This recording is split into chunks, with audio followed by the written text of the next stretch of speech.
এটি হলো খেলারাম দাতার আন্ধারকুঠি। এই ভবনটি প্রথমে লাল রঙের ছিল, পরবর্তীতে এটি সংস্কার করে সাদা রং করা হয়।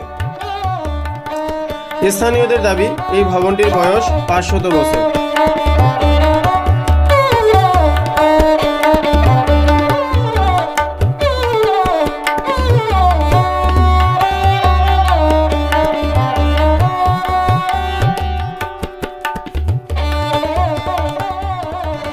এর গঠনশৈলী মুঘল আমলের ভবনগুলোর মতোই।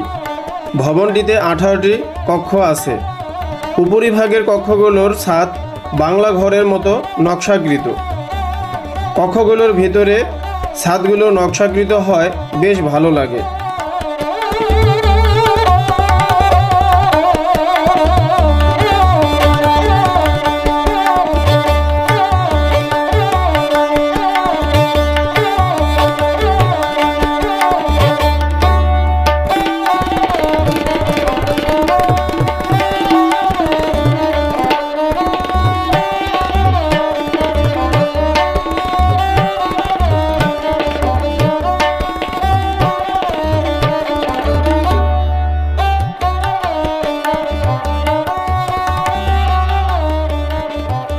কথিত আছে খেলারাম দানশীল ব্যক্তি ছিলেন, এজন্য তাকে খেলারাম দাতা বলে ডাকা হয়।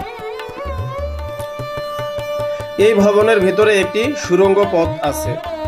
কক্ষগুলোর আয়তন অনেক ছোট, তাই সন্দেহ হয় যে এখানে মানুষ কেমন করে থাকতো।